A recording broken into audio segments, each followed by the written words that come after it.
Travis, in fact, as a player, is rare. Intercepted! Wow! Travis Hunter! Unbelievable! Hunter just plucks it out of the air! Are you kidding me right now? That was wide open from the booth. 100 times out of 100, and out of nowhere, Hunter comes off of his route and dives for the interception. In the end zone. Contact. What a catch! A miraculous, implausible, impossible catch by 12. First down, Jefferson gets away from one, and superhuman pick from Travis Hunter. Put the cape on him already. Up top into the end zone. Caught. How did he make that one? Guns it. Sanders in a pocket. Oh, what a catch. Travis Hunter. Give him the Heisman now. Zura gets out a dart complete to Hunter. On the move. Showing him his shoe bottoms. Buffaloes crib it. Touchdown. Second down screen. It's Hunter. He wanted the ball, and that's why. Look out. 1010XL 92.5 FM presents Jaguars Today with your hosts Mike Dempsey, Tony Smith, and Dylan Denmark. All right, good morning, everybody. Welcome in. This is still the franchise and team and city in which Travis Hunter will play for or in for hopefully the entirety of his Hall of Fame career. The Hall of Famer helps pick a Hall of Famer would be a great narrative, Tony. Then Travis Hunter one day will be our executive vice president and in charge of the next wave of greats. Hopefully you'll have a few more Hall of Famers by then, by the way. Let's not have to wait. A couple guys in the pipeline there. Yeah, we got two in the pipeline that definitely deserve it, merit it. But anyway, good morning, Tony Smith. How are you? Good morning. Doing well. How are things in the post-draft world for you? How are, all good. You know, it's just a different, like our routine is different, though. You know, I would have knocked out my 7-round mock draft for the week by now. Denmark, by the way, I got a 2026 mock up at CBS Sports. Who do you think the Jags take? What position? Ooh. Trick question. They don't have a first-round pick. They're not in the mock draft, all right? So we're going to... Well, you're not going to project a trade up with Boy Genius? That's a good point. There could be a projected mock. No, there's one at CBS, and I used to eat these up. Right? Like, go, all right, what do they think? Where do they think we're picking? I guess you could figure that out depending on where Cleveland's other pick is in there, Tone. But what are we going to do? January, February, and March. We'll worry about it when the time comes. The meteor might strike us all dead by that point in time. Today is Tuesday. That means around these parts, a Tuesday top 5. And it's the top 5 moves that the Jacksonville Jaguars have made this offseason. What is striking you as odd, or you have a quizzical look on your face? Well, right I was curious because you mentioned the mock draft that we're not going to be doing tomorrow. I was like, I wonder what's going on with the mock draft simulator at Pro Football Network. Okay. Right? Like if they've updated whatever, and they have. They just haven't updated the order. But they do have a mock draft simulator you can do for next year right now. Wow. And you can do the full 7 rounds. I have no idea what information they put in there to do that. Pass. Right. All right. By the way, crazy. CBS, you suck. Listen to Prisco. We got an A. Okay. They've got us picking 8th, or therefore the Browns taking Spencer Fano, the offensive tackle out of Utah. Well, right now I'll go, let him have Spencer Fano. Next year we'll be like, damn, I wish we had some Spencer Fano on this team. I hope that's not the case. Today, in addition to the Tuesday top 5, we're going to take a look at some winners and losers, what we feel, based on now that the draft, and let's call it post-draft free agency as well. Emmanuel Ogbah counts in there. But what they've done over the last week, which Jags have that were already on the roster have solidified their positions, their winners, and which ones have maybe lost a little purchase and they would be deemed losers potentially. So we'll get into that. Hayes Carline going to swing by today, Tony, and give us his post-draft thoughts for the Jaguars. We're going to bring in a lot of the folks that we've had in recent weeks leading into the draft. Wanted to give you the chance yesterday. And again, today, with the Tuesday top 5, you can call in and just talk about the draft if you want to. You don't have to have a top 5 list prepared if you've got thoughts on the draft or the offseason as a whole, because that is kind of now the point. All right, we've gone through staff changes, front office, coaching staff, even above that, and we've gone through free agency, the draft, had a post-draft free agent signing. For the most part, the heavy lifting is done. Doesn't mean that every player will be on the opening day 53-man roster is currently on the Jaguars 90-man roster right now, but you can imagine that the vast majority of them are. So there might be one or two. Right, they're probably camp cuts and pickups along the way and injuries at certain positions, and you've got to prioritize other things, and maybe you don't have the guys in the pipeline as ready as you'd like them to be for whatever combination of reasons. Denmark, let's start off today early with the 10-10 take and set the tone, I think, for the Tuesday top 5. 10-10 take. Now, Mike Dempsey's 10-10 take is serviced by Ideal Conditions Heating and Air, your go-to local HVAC company, veteran owned and operated. I just want to get this one out there. I think we're all going to have this to some degree. Maybe we're all going to have this number one, or we're going to have some variation of this. But a lot of times we like to count it down 5-1, right? Because that's where the drama is. Oh, what do they have at the number one spot? Well, I mean, if the number one spot doesn't happen, I don't know how many of these other good things that I have on my list do happen for the Jacksonville Jaguars. And that's beyond who they hired. It's beyond Doug Peterson. It's just getting rid of Trent Baalke. It's the cloud that was over this organization has lifted. Now, could a new cloud emerge? Sure. That doesn't mean James Gladstone, Liam Cohen, Tony Pacelli have made every move correctly here. Maybe we get into the season, we understand why Robert Hainsey lost his job last year. Makari's no good or whatever. That's to be determined. But anything that is good, that you think is good, I think all stems to the delayed decision by Shad Khan to finally cut ties with Trent Baalke. I'm not breaking news. I think everyone is going to have this near, if not at, the top of their list. Even if they had kept Doug Peterson, it was Baalke's presence that if the Jags had the exact same draft, and they wouldn't have, by the way, you know what we would have done, Tony? You know what we would have done. We'd have Shamar Stewart on this team right now with the 5th pick, honestly, right? Or maybe we would have at least traded down to like 12 and taken Shamar Stewart because Baalke loves the measurables guys as opposed to the production guys, and that guy was the poster child for that this year. But however real it was, the perception of the backstabbing and the front office and the coaching staff being at odds. When we hear about taking an offensive lineman in the 4th round, the coaching staff is like, what? Who? What are we doing here? They were never on the same page together. And it just, the enthusiasm of Jaguar fandom, even if they didn't make the trade up for Travis Hunter, I think Jaguar fans would be feeling pretty good about themselves today. Even if you stand pat, take Mason Graham, which clearly they probably were never going to do because they didn't address that position at all in the draft.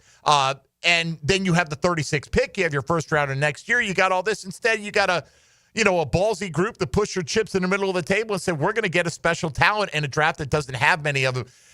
I understand that Trent Baalke hit on some picks. And today, one of his winners, I think, is Mason Smith coming out of last year.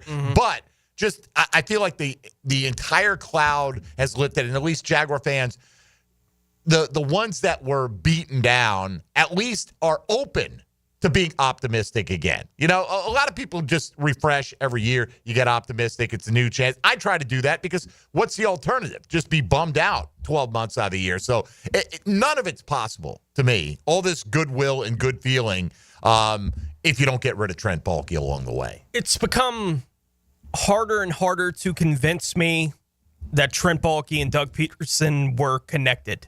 At all. Right? Like, it's become harder, and it didn't feel that way last year during the offseason. Every time they spoke together, it felt like, all right, well, they're all at least talking like they're pulling in the same direction. But then with everything that happened at the back half of the 23 season, whatever that wasn't a wake-up call for everyone involved in the leadership of the organization, and then 24 happens the way that it happens, and then, as we've talked about, the first 3 picks that they had, the way that they were used. And then you talk about the 4th round pick, right? Who comes in and the coaches are like, who, what, why? And they treated him like a who, what, why. Like, they treated him that way the whole season, didn't see the field. He may never see the field in a Jaguars uniform at this point in time. But the first 3 picks, and they might have all been productive players. The first one definitely was, but it took so long for them to get connected on what to do with that. I have no idea what the coaching staff was doing there. Mason Smith, I get it. He's got to get it in his own head what it means to be a pro. Could someone tell him? Right. Like, can you have an organization that's strong enough to walk up to Mason and say, you got to get it together or you may not play?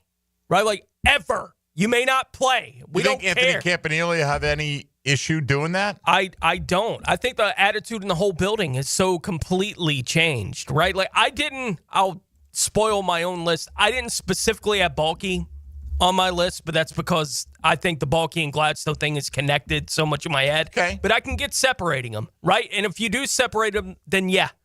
Letting go of Balky is the biggest thing that this organization has done in a decade. I think it was the key to get Liam Cohen to reconsider the coaching job. For sure. The timeline of that is obvious.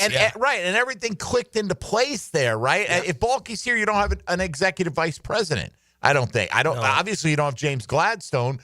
I said it yesterday. If you just fire Doug Peterson, you're probably looking at Robert Saleh in here as your head coach if you don't get rid of Trent Baalke. Like that, and look, Robert Saleh may turn out to be a fantastic coach, and maybe Trent Baalke would have knocked the draft out of the park, but we would have doubted it. We would have questioned it. And you know what? Just because we're praising James Gladstone doesn't make his picks the right picks, right? Only time will tell whether those selections were the right ones. But I think, to me, it's so central to everything else that they did that it deserved its own place on my list. Well, and I totally agree. And I think we talk to the fans every day here on the show, right? We interact with them every day on the show. And I can remember the mood in the fan base following the season when they let go of Peterson and held on to Baalke. And the number of people that we were talking to, they're like, I'm not buying tickets. I'm not going. I can't support this. I don't know how else do I make a statement to the organization that they are ruining this for me.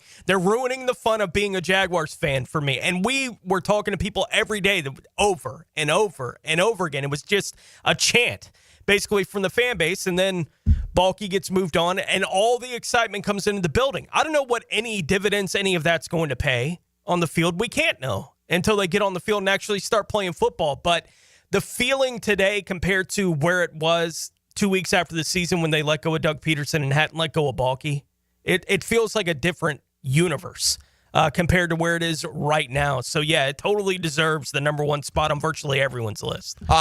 Mike Silver's got a piece up at The Athletic about being inside the Jaguars war room.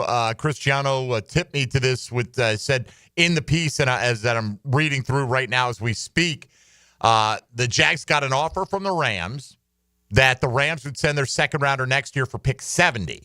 Which, probably a little light on the Rams side, to be honest with you. Because generally, I feel the rule is the pick needs to be one round better the next year. Well, it is a second compared to a third, but you're talking about an early pick in the third here at pick 70, whereas, next year, if the Rams are picking like 25th in the second round or something like that, they pick 26th this year. Right, and they already hadn't had a second-round pick this year, obviously, the Jags. Right. Yeah. So, instead, the Jags dropped back, made them wait, their fans wait even longer, but they dropped back, accumulated those two future thirds, and then spent a fifth and moved up. So instead of having a second-round pick next year, they packaged basically 70 and a fifth and got 2/3 in Wyatt Milam.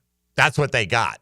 Give me Wyatt Milam and those 2/3 over having an extra fifth this year and the Rams second rounder next year, particularly without the first round pick. We need guys who can help this team win immediately. And as somebody said earlier on social media, probably been echoed by a lot of people, the beauty of this setup is who cares what we do down the stretch? Win games because you're not jeopardizing. People don't think about, where are we going to be picking in the second round? They think about where you're going to be picking in the first round. And sure as hell don't want to be handing a top 10 pick to the Cleveland Browns in next year. And everyone's talking, the Browns then will have two first rounders so they can get in position to get the quarterback of their choice. They took two of them in the draft this year. I mean, oh my gosh, the lunacy. But at least we know where we're headed. Whether it's the right direction, time will tell. So today, Tuesday Top 5. What are the top 5 moves the Jags have made this offseason? You can hit us up on the phone lines at 641-1010. Same number, 641-1010 for the text line designed by Lifetime Enclosures. The phone lines presented by Checkmate Coatings. Now, a brand new sponsor here on 1010XL. Appreciate them coming on board. Also, you can hop in the YouTube virtual studio chat, post your thoughts there. Hit us up on social media at MD_1010XL, at 1010XL Fat Tony, and at 1010XL Denmark. Ain't no laws when you're drinking claws, baby. All right, there we go. We are ready to roll. We got winners and losers. Hayes Carline, the Hammer, will join us later on this hour to give us his post-draft thoughts on what the Jaguars were able to accomplish. What are the top moves the Jags pulled off this offseason? We'll discuss as we go along today. You're listening to Jaguars Today. Mike Dempsey, Tony Smith, and Dylan Denmark on 1010XL and 92.5 FM. Jaguars Today. From the Renewal by Anderson Custom Windows and Doors Studios of 1010XL. May I speak? You have my permission. My sensors indicate the presence of aliens. How many? 1010XL. This is imperative. Imperative indeed. Are you ready to step up to luxury? Check out the power of our exciting 2025 lineup, including the Lyric, IQ, Optique, and the stunning Vistique. With over 15 electric Cadillacs in stock and more on the way, it's the perfect time to trade in your Tesla and embrace luxury with a twist. At Randy Marion, there are no tariffs. So visit Randy Marion Cadillac on Southside Boulevard, Jacksonville, and see why our electric lineup turns heads. Don't miss out. Drive Cadillac, electric or gas. We have both. Plus tax tag title $9.99 admin fee and resist all on approved credit. So, you finally have some time to yourself. Even if it is just the car ride home, it's you time. And look at you. Do not disturb set before you even got in the car? Impressive. You've earned this moment to just chill and drive. This break is brought to you by Target Zero and the Florida Department of Transportation.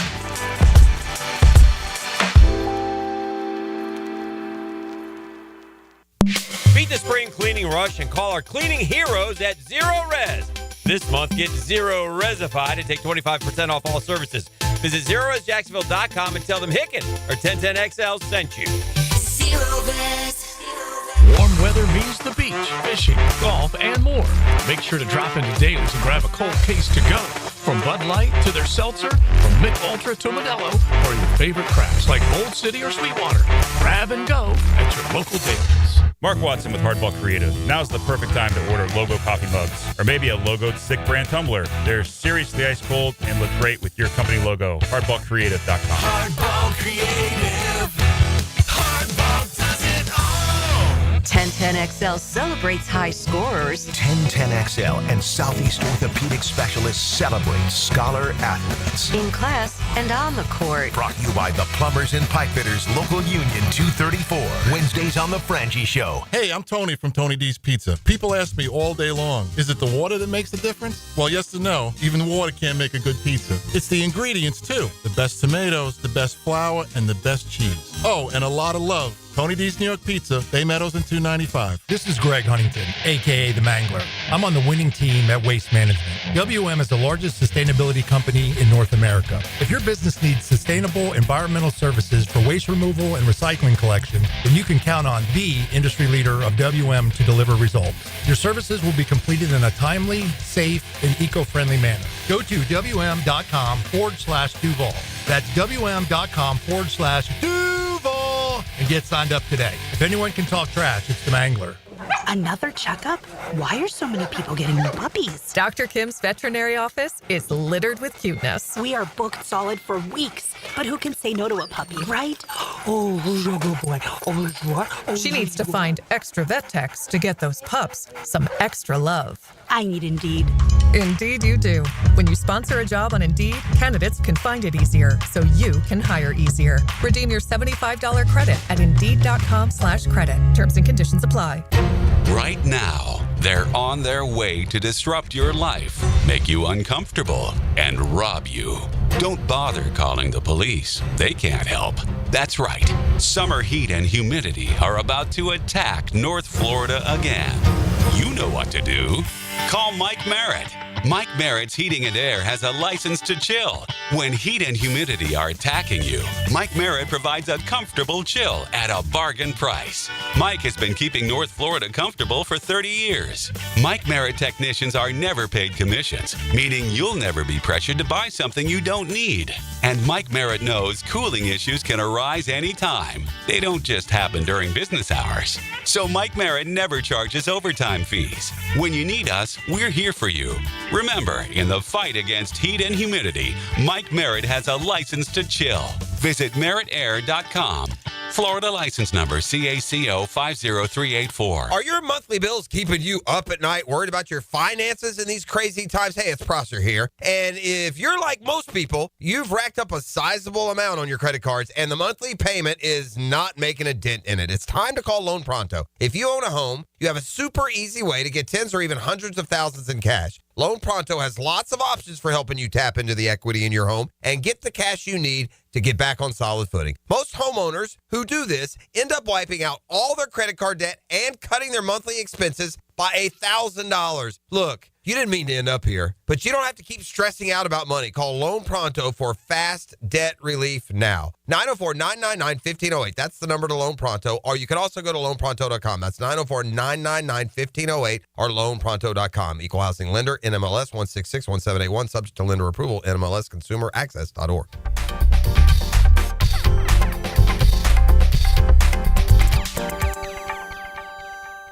Attention Florida homeowners, for 1 month only. Save big with Renewal by Anderson. Get $300 off every window and $825 off all patio doors. Plus, call now and ask about our brand new Ensemble entry door system. But hurry, this limited time offer won't last. Visit bestwindowsflorida.com today to schedule your free design consultation. That's bestwindowsflorida.com. Renewal by Anderson, your trusted window and door experts. Superior products, exceptional service. License number CGC 1527613. 1010XL is presented by Farah & Farah, exclusive injury law firm of the Jacksonville Jaguars. Protecting you and your family. Call 396-5555. Jacksonville.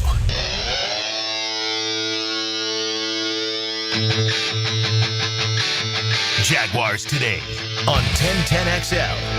All right, tomorrow, big guest in studio with us here. I'm serious about that. The first guest I ever had on in Jacksonville radio was Gene Fournette of the Fourth Times Union way back years ago. What a sketchy show that was, though. Not because of Gene, because I was like, oh boy, here we go. Dempsey's been given 3 hours of afternoon drive.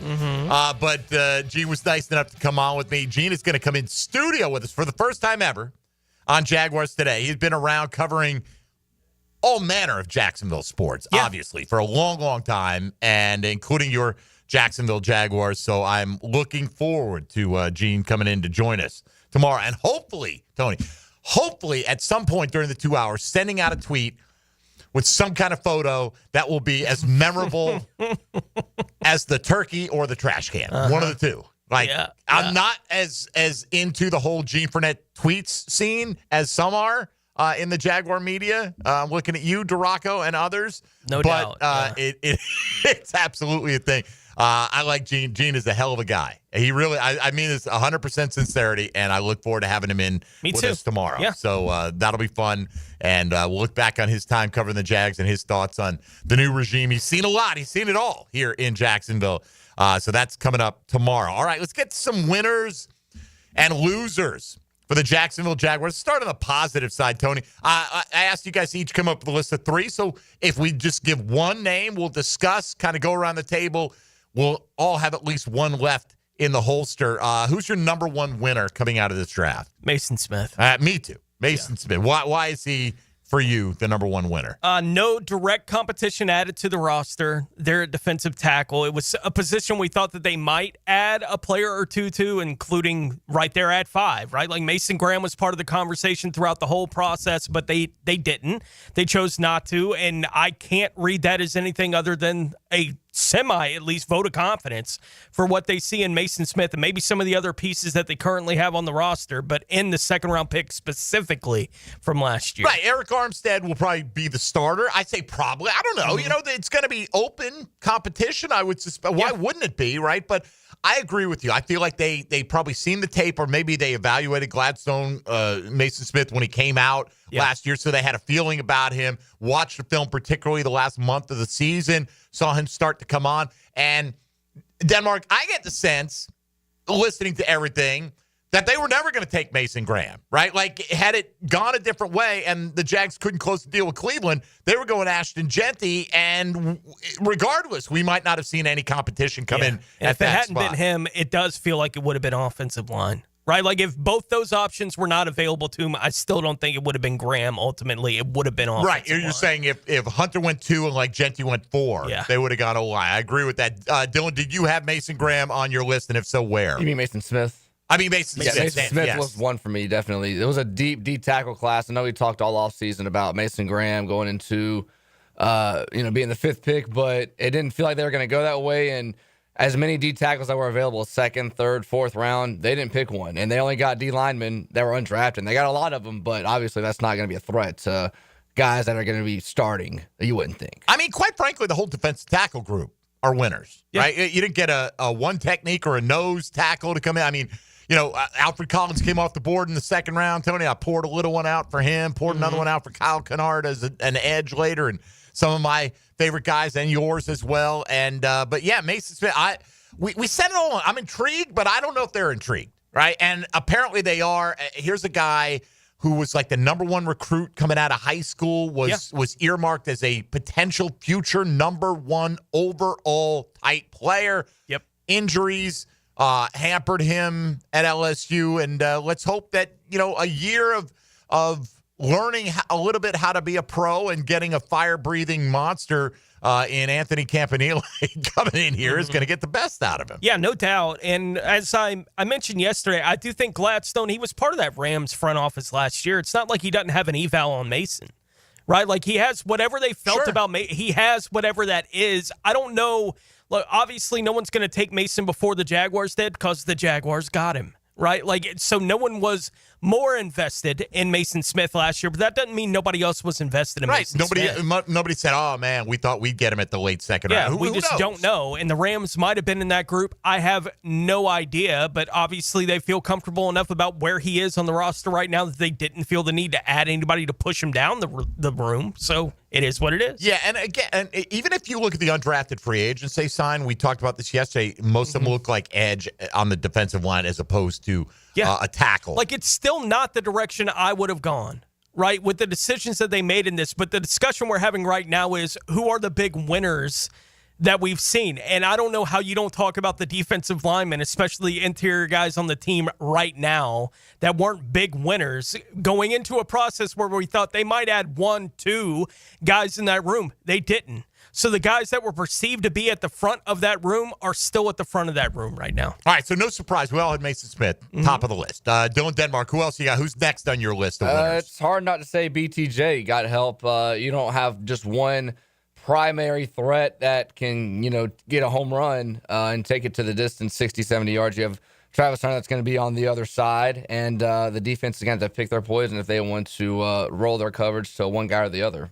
That's interesting because my mind did not go to Brian Thomas Jr., but I don't think that's a bad call. I think he's been an overall winner this offseason, right? With the change of the coaching staff, with Liam Cohen said, basically, we're going to run the offense through this guy. We're not going to wait until the final 6 games or so of the season and decide, let's shower him with 10 targets a game, right? This guy's going to be one of the target leaders in the National Football League. I think even with Travis Hunter, Tony, and hopefully to Dylan's point, he gets a few easier targets along the way. Yeah, and I think along those lines, right, like I think it's easy to find winners, right, in the Jaguars offseason right now. The loser list was harder for me to figure out what 3, I was going to put on there, but I think it's easy to find winners, and BTJ isn't on my list either, but he makes sense. Right, as a guy who won with the addition of Hunter. And he'll only be doubled instead of tripled now. Right, and all the stuff that they should improve along the offensive line. So if you wanted to pick ETN or anybody in the run game, anybody in the pass game, the quarterback specifically, right? Like, I think there are a lot of options for who has been helped the most in this offseason for this football team. The options on offense especially, I think, are wide open right now. But specifically, even if you're just limiting it to the draft, right? Yeah. The Travis Hunter balances that. You don't have the complete gravitational pull to one side of the field now with number 7, and now you're going to have Travis Hunter on the other side to balance that out. My number 2, I didn't have BTJ on my list. Me either. Brenton Strange was a huge winner. Number 2 on my list. Coming out of this draft. Yeah. I mean, Brenton Strange is it right now in terms of the pass catching component for this team. Yeah, they signed a bunch of undrafted a couple of undrafted free agents, but Munt and Long coming in set up Brenton Strange to be one of two things.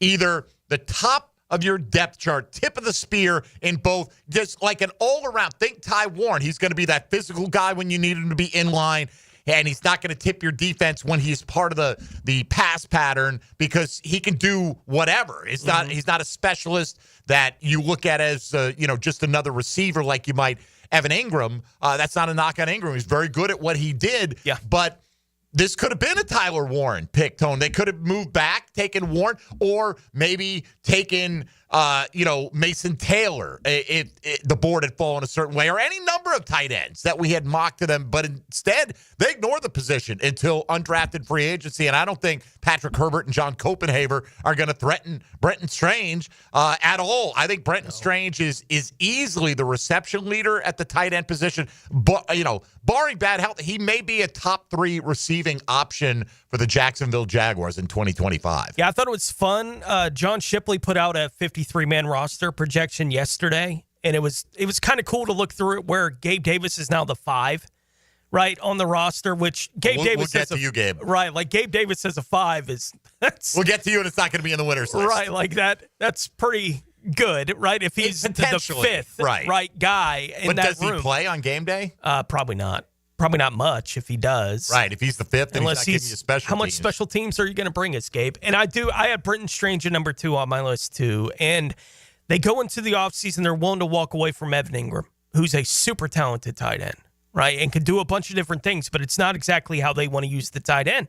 So they're willing to move on from it. And the whole football world has been circling tight end to Jacksonville since they made that move, right? As high as 5. There were people saying, well, they got to consider Tyler Warren and all these things. And the whole time I was like, in my head, I was like, I don't know why.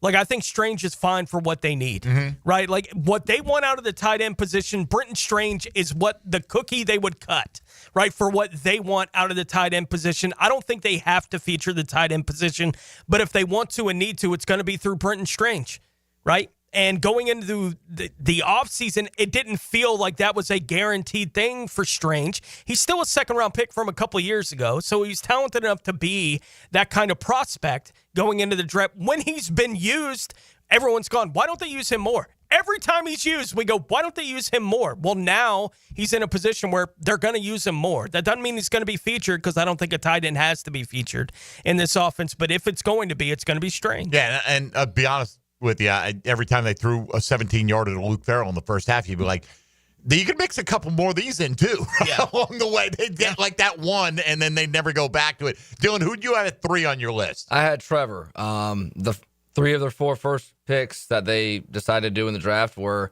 offense, receiver, guard, and running back. And we all knew that Trevor needs help, and it seems like they were going to lean that way.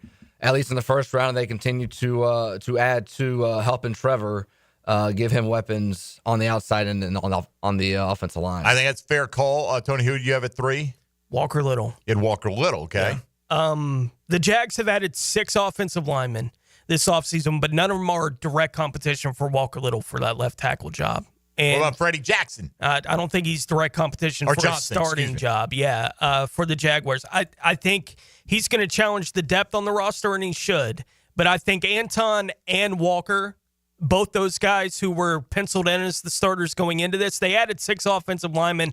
I don't think either of those guys are seriously going to be pushed for their starting jobs. I actually had Travis Etienne on there. You can look at him as a loser because they drafted 2 backs, but I look at him as a winner because he dodged Ashton Genty, right? Like if the Jags don't trade up and they pick Genty at 5, I think Etienne's probably not on this team. A very good chance, or at least they would have. I don't know how they keep them all. Right, they would have explored a way. Now, they wouldn't have drafted. If you draft Genty at 5, you're not drafting 2 more on top of that. Maybe you draft 1 in the 7th round regardless, but then you're looking at maybe Genty, Bigsby, LaQuint Allen, and Keelan Robinson fighting for a roster spot, something like that. But I think just the fact that now Bajal Tootin may win the starting job, but I think the fact that they didn't take Genty keeps Etienne in Jacksonville for another year. So if that is a winning proposition for Etienne for this team's sake, then I deem him to be a winner, not on the level of some of these other guys coming out of it. All right,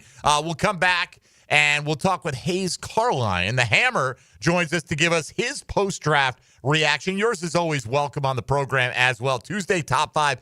What are the top 5 moves the Jaguars have made so far this offseason? We'll run through ours in hour number 2. Love to see yours as well. This is Jaguars Today on 1010XL 92.5 FM. Jaguars Today for the Renewal by Anderson Custom Windows and Doors Studios. 1010XL takes you behind the microphone. If anything, I'm the funny one. Dude, let's not start with this again, okay? You're the one who just started it. Dan Hicken and Jeff Prosser. I just wish that you could say that I'm as funny as you are. They are The Drill. Yeah, well, I wish I could say that too. Mornings on 1010XL. Guys, your lawn's the home field. Now you can champion your St. Augustine grass. TopDressing.com just hit Jacksonville with a game-changing patented process. Aerate and transform your turf into a fairway-worthy masterpiece. Less water, shorter cuts, and the envy of every neighbor. No one else delivers a perfect 10 lawn like this. Visit TopDressing.com and dominate your block with the same process that golf courses use. Top dress your lawn like the pros with TopDressing.com.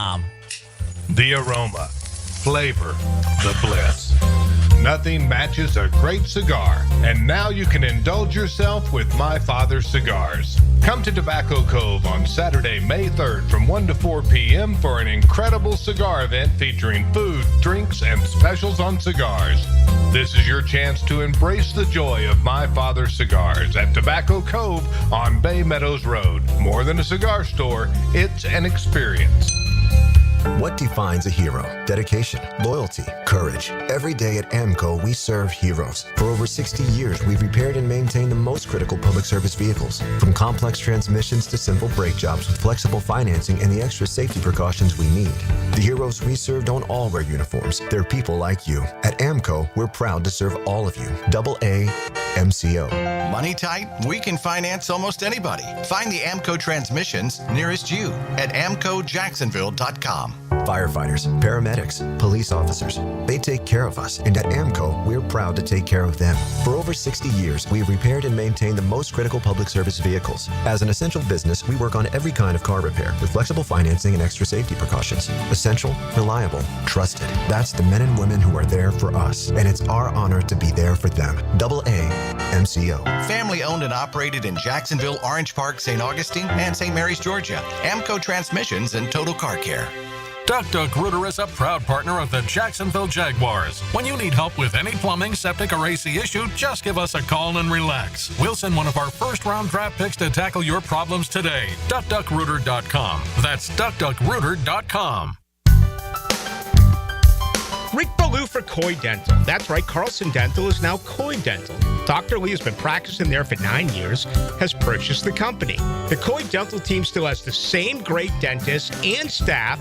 And remember, if you get nervous visiting a dentist, don't. There's never a problem at Coy Dental. With light sedation for cleaning, then deep sedation for all your restorative needs. Coy Dental, 2 locations in Jacksonville. I open the door and take you inside the locker room to get you closer to the field, the players and coaches you care about. Get a look at Hayes' blog on 1010XL.com. My blog is brought to you by Roland Reese Plumbing, where quality and experience count. Keeping kids active is a full-time job for parents. Look no further, though, than I-9 Sports, covering Duval, St. John's, and Clay to get your youngster in the game. Spring and summer registration open right now for flag football, soccer, t-ball, and basketball. Plus, all new girls volleyball at Duval Charter Bay Meadows. I-9 Sports with fields and gyms all over 3 counties. And the best thing is I-9 Sports offers sports year-round so kids can always find a sport to play. I9sports.com. Enter 1010 in the promo code. It's your boy E.T. here, and if you and a friend would like to play in this year's Coastal Equipment Guggen Open Golf Tournament, May 19th at Hidden Hills Golf Club, text Guggen to the text line designed by Lifetime Enclosures at 641-1010 for your chance to win. You can win Twin Peak lunches if I sink a putt for you. Pick up some cigars from Tobacco Cove. Win great prizes on the course from Edwin Watts Golf. Pick up some sun care kits from Beach's Dermatology. And thanks to our sponsors, CSS Outdoors, the Plumbers and Pipe Fitters Union, 234, and Royal Pest Services. All right, fellas, I got to brag a little. I'm down 40 pounds thanks to Awaken 180 weight loss and keeping it off. That's cute, Matt. I'm down 110 pounds. That's like losing a Backstreet Boy. Okay, so I'm the rookie here. I just started, but I'm already down 13 pounds, and let me tell you, it feels good to see the results already. That's the thing, man. Awaken 180 works. No shots, no meds, no gimmicks. Just real food, real support, and real results. The support team is a game changer because we all know it's so easy to get distracted. But with Awaken 180, you get your own coach and a plan that works with your lifestyle.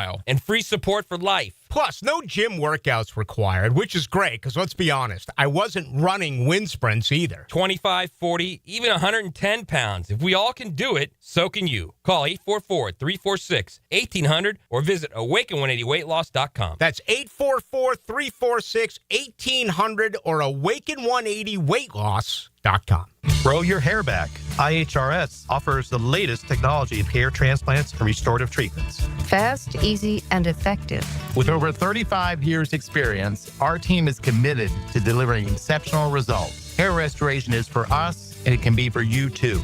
See how IHRS technology can grow your hair back. Go to hairforme.com or call 904-777-IHRS, 777-4477 for $250 off. A chipped windshield can turn into a big problem fast. Lauren Brooks here. Trust Novus Glass of Jacksonville for expert repair and replacement. Call 904-289-2905 for Novus Glass in Orange Park. 904-289-2905. 1010XL is presented by Farah & Farah, exclusive injury law firm of the Jacksonville Jaguars. Protecting you and your family. Call 396-5555. Jacksonville.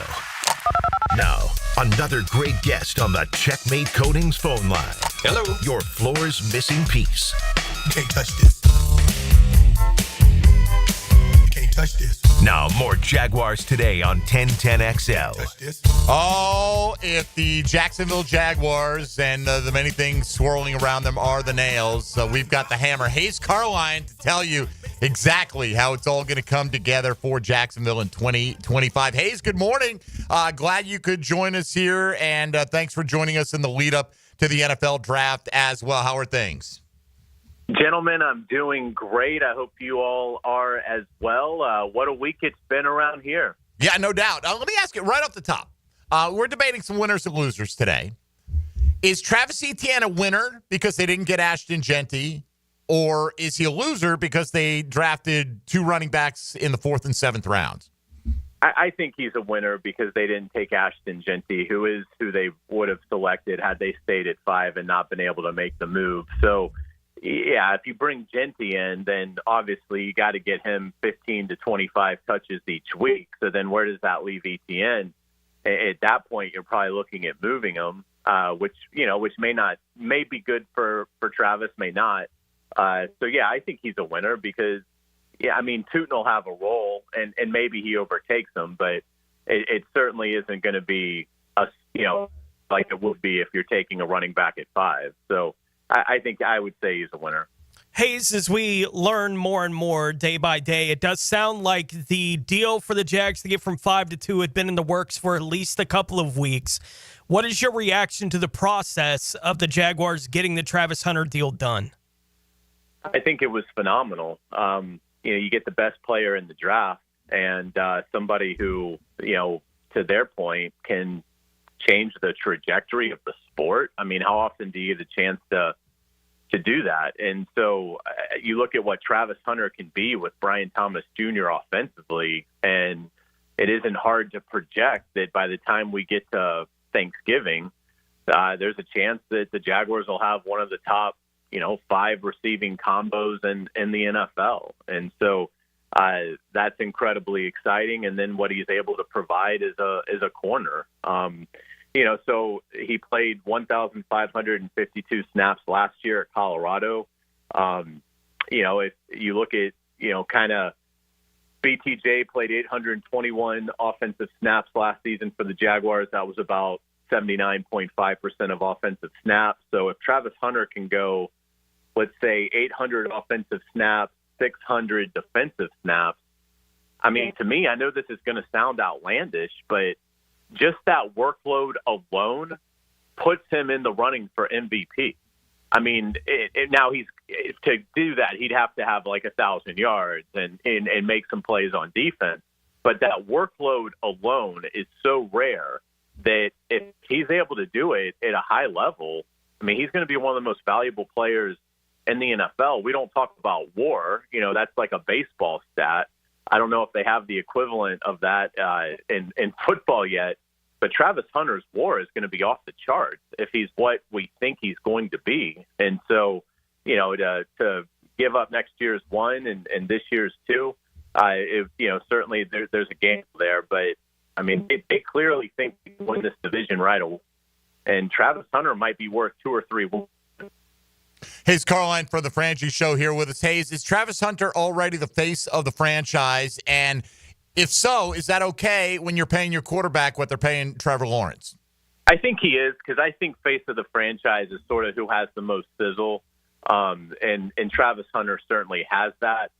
Trevor Lawrence doesn't really have that anymore. He's been in the league for a while. He's had good moments, but it's been, I'd say, underwhelming in terms of the career that he's had to this point.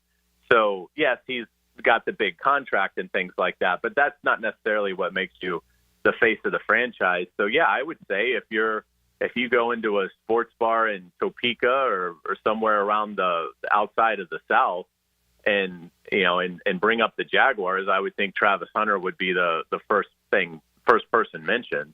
So yeah, I think it is fair to say that at least for now, he's the face of the franchise. He's one of the most electrifying collegiate athletes that we've seen in the last 25 years. He has a huge following. And so I think absolutely, that spotlight is warranted. Hayes, we just went through our list of winners on the Jaguars roster throughout the process of the offseason. We all had Mason Smith at the top of our list. Will not having addressed the interior defensive line come back to haunt the team? I think they're going to be okay. In terms of that, the biggest thing is Armstead finally playing back inside, and so, he's a very high level player. And so having Armstead back at tackle, Mason Smith did really seem to kind of figure things out towards the final third of his rookie year in terms of being a pro and making sure his conditioning was where it needed to be and things like that. So, I think the lights started to turn on for Mason Smith, and so you would expect a year 2 jump. And, and then in terms of like your depth guys, you've got Devon Hamilton.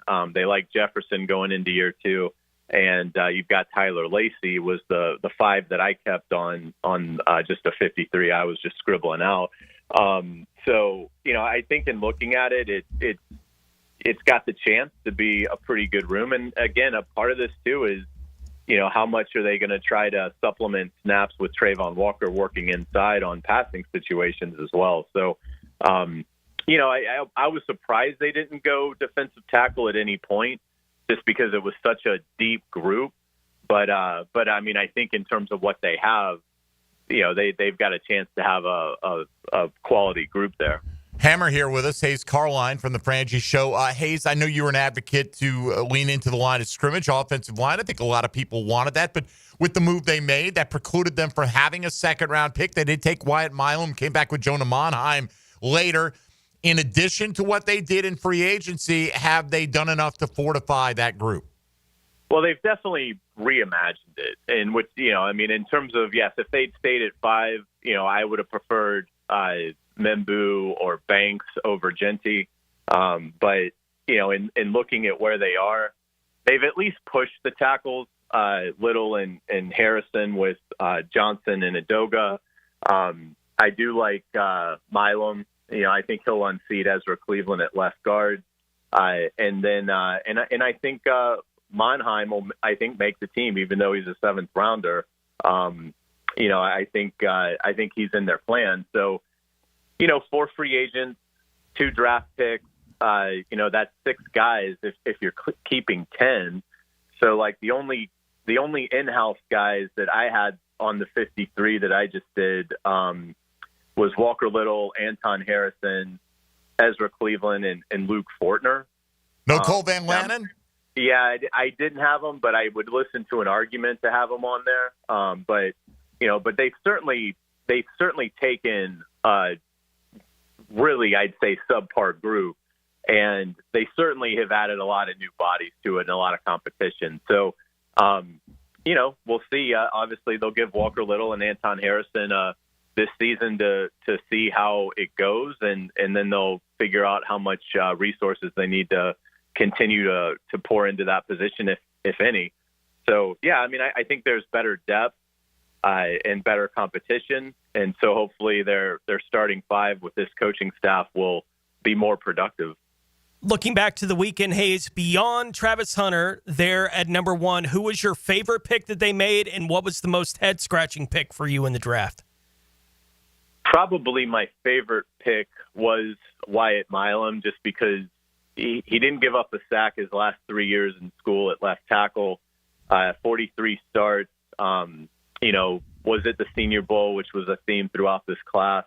And I do think they really needed to upgrade the line. So I was really, glad they were able to do that. Really, to be honest, none of the picks, I didn't dislike really any of the picks. I mean, it's hard to quibble over a 6th rounder. So maybe taking Lane, but obviously they believe he's going to bring incredible special teams value. I might have tried to do that just through undrafted free agent route, but they obviously wanted to prioritize that, so you end up drafting 2 safeties. But I mean, that's a small thing. I mean, I saw it in looking at Bashal Tootin. I thought was a great pick for where it was. Ransall, once you knew what he was going to be, when Gladstone said, hey, he's going to be a safety. You look at the 4.33 speed, great tackler, and so Kaiser's played a ton of football, set the record at Notre Dame with 70 games played, big-time special teams value there. McLeod, with his versatility, is a hybrid linebacker / edge player. And I really like LaQuinn Allen, the 7th-rounder running back out of Syracuse. He's just 20 years old. So, he's a player that, in hindsight, probably should have gone back to school and maybe improved that draft stock to 2nd, 3rd round, something like that, with another big year, and obviously gotten a nice NIL deal from somebody, I would assume, but entered the draft, and it didn't probably go how he wanted in terms of where he was selected in the 7th round. But at 20 years old, he's still got a ton of upside, and he's just one of 2 players in the country last year to have 1,000 yards on the ground and 500 yards receiving. So, I mean, I think it's a good group. I mean, we'll see. I thought, the 2013 group was a good group. I was sitting there, they got Jonathan Cyprien, and Ace Sanders is dynamic, and Denard Robinson, offensive weapon. Right. And, it didn't pan out. So, I mean, you never know, but, it'd be hard for me to and rip really any of these picks. I think their resumes and again, their football character, I think it radiates off the page. Yeah, Quint Allen picks a year with all these running backs. I mean, the guy scored 16 touchdowns, had 64 catches out of the backfield, as you said, 1,000 yards, and he's almost an afterthought, among running backs in this class, to the Jags' benefit. So, Hayes, this all sets up for, we expect some return on all this investment, particularly now without having a first-round pick to fall back on next year. When you think about what the we can't predict injuries. We don't know what's going to happen with some of those circumstances. But what's reasonable in terms of a payoff in the win-loss column or whether it's a playoff berth or what, that will satisfy most Jaguar fans this year, do you think? I think winning the AFC South is, that should be the goal. I mean, it's a bad division. If they were in, really any other division, I don't think you could say, hey, they're going to go unseat the champion and win the division. But in this one, I mean, I think the Texans have taken a step or 2 backwards, again, at least on paper, and they weren't, extraordinary to begin with. So I'm trying to temper expectations somewhat, because the schedule, I think when we see it May 14th, and you see all those road games, it's going to be pretty daunting in terms of going to Arizona, Vegas, San Fran, Denver, in addition to a trip to play the London game. So I think it's going to be a bit of a gauntlet from a travel standpoint. that's an intangible that I put some weight on. But yeah, I mean, I think with what you have here with Trevor Lawrence and Brian Thomas Jr., Travis Hunter on offense, I think that's got the potential to be incredibly potent. And, and defensively, I think they've got talent. The other thing too, it's you always draft weekend is and leading up to it, you always end up learning things about last year's team, particularly when it's a different administration. And some of the stories that I heard Thursday night made me wonder, how did this team win 4 games last year? I mean, they're so dysfunctional. So, I think now that everybody's rowing in the same direction, yeah, I think it's fair to expect them to at least challenge Houston for the division. I think the Colts are sort of lost in the wilderness, and I think the Titans are starting over. So, go win the division, and then that first-round pick is somewhere in the mid-20s at a minimum. And I don't think anybody is complaining about giving that up for Travis Hunter. How would you grade the process for all the guys that are doing the jobs that they're doing for the first time? Gladstone and Cohen and Baselli, these guys all put in leadership positions in the franchise. They've gone through basically the offseason now to this point. How would you grade the process so far? I think it would be an A+. Mike Silver of The Athletic wrote a really interesting feature. He was with the Jaguars all 3 days of the draft, and that story published this morning. And, the cohesiveness is evident throughout, when each of those 3 men are talking about the other. And there's some great analogies in there about, how there were players that, one of them might really love, but in talking, they sort of, reached a collaborative consensus to go a separate way. And there weren't ruffled feathers or anything like that. There was, trust that was built in how each of them handled those situations. So it seems like, it's working really well. It's going to, if the organization is put first, which it hasn't been the last few years. Decisions were not made for what's in the best interest of the Jaguars. Decisions were made of, how is this going to make me look? How is this going to make my job more secure? And, and that's no longer the situation. I think Baselli's true love of the organization radiates to Liam Cohen and James Gladstone. It sets the right tone. And I think Cohen and Gladstone are incredibly ambitious. They're very inexperienced, and I've talked at length about that. But their ambition can be a powerful thing, and I think they've got an edge, and I think we've seen it on display. And I'm excited to see it. This whole thing could still end up being a disaster. I mean, we've only seen 10% of the picture, but so far it looks, I think, incredibly encouraging. All right, Hayes Carline, if he's encouraged, ladies and gentlemen, you can afford to be as well. Let's see if it all plays out that way. Catch Hayes on the Frangie Show weekdays here on the Superstation. Of course, Hayes Jaguars blog as well at 1010XL.com and on social media at Hayes Carline. Hayes, all the best until the next conversation, buddy.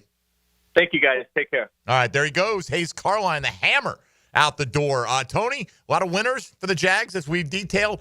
Get into some losers when we get into hour number 2 coming up. You're listening to Jaguars Today on 1010XL 92.5 FM. Hey, folks, Mike Dempsey here for Dandy Foods. You know what? Start your day off right with Dandy. A little something in your belly so you're not grumbling and hungry all day at work. Need that energy to get you through those morning hours. Maybe you're going to have Dandy for lunch, too. You know what? You can have Dandy any time of day.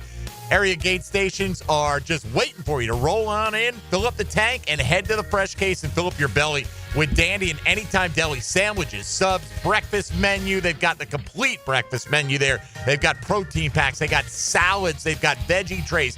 They've got light lunchtime wraps. They've got fruit cups. Just about anything you can imagine. Did I mention protein packs? I may have, but they have plenty of them there for you. A little pick-me-up as you're driving around Duval. Always keeping the prices in line and always with great variety, made with the highest quality ingredients. Dandy Corporation is a Jacksonville-based company. Support the locals that support the local sports scene. And when you're hungry in Duval, go out and make yours a Dandy and do it today. Jaguars Today from the Renewal by Anderson Custom Windows and Doors Studios of 1010XL. More videos, more podcasts, more Jaguars, preps, and college football. More of everything you love about Jacksonville sports at 1010XL.com. All right, gentlemen, we've trained for this. We've battled the elements. But if there's one thing we can't afford, it's letting the heat take us out before the big game. But, Coach, the AC at my house is busted. I barely got any sleep last night. Well, Johnson, you should have called Cool Cats Heating and Cooling. They're the real MVPs. Now let's cue the cool music. Cool Cats Heating and Cooling. The coolest cats in town.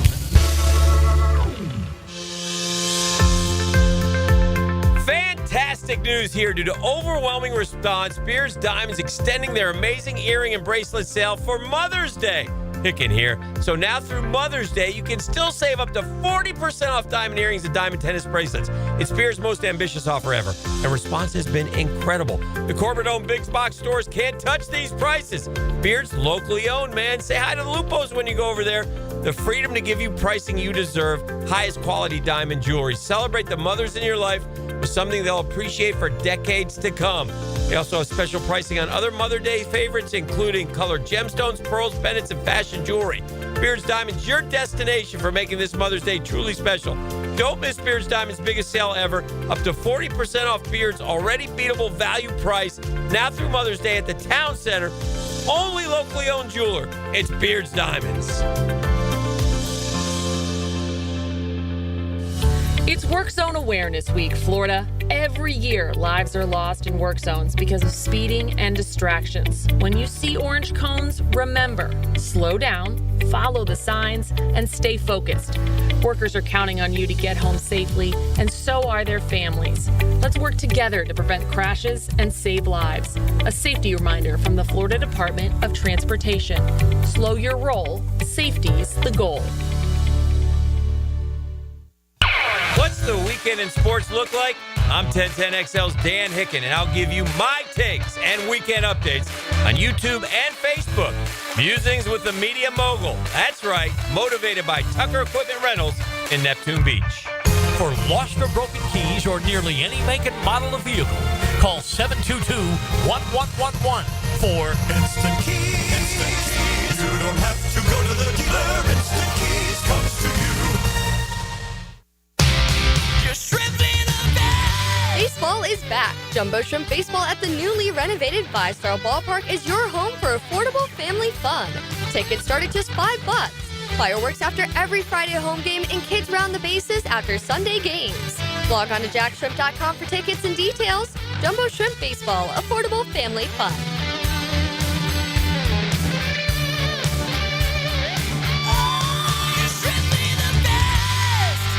Are your monthly bills keeping you up at night, wondering how you got so behind? Hey, I'm Roger Moore, CEO of Loan Pronto. I get it. Life is expensive now. Insurance, groceries, cars. And then there's the credit card debt with those obscene interest rates. It's time to regain your financial freedom. And that's what we offer at Loan Pronto, using the power of the equity in your home. We have multiple ways to get you the cash you need, and most clients close in 2 weeks or less, and many don't even require an appraisal. And listen, rates have been plummeting recently. We just locked a homeowner in with an APR in the low fives, saving her over $1,000 per month, and put $10,000 in her pocket. Life-changing money. Whether you're drowning in debt, have a nosebleed rate you got last year, need home improvements, or simply need cash in your pocket, we can help you accomplish this goal in record time. Call us today and get started with no hard credit pull, just a conversation. LoanPronto.com, 904-999-1508. LoanPronto.com. That's LoanPronto.com. Equal housing lender, NMLS 1661781, subject to lender approval, NMLSconsumeraccess.org. Home of the Jaguars. WJXL AM Jacksonville Beach. WJXL FM Jacksonville Beach. The Sawgrass Marriott Golf Resort and Spa is the perfect place for indulging in a pampering spa treatment.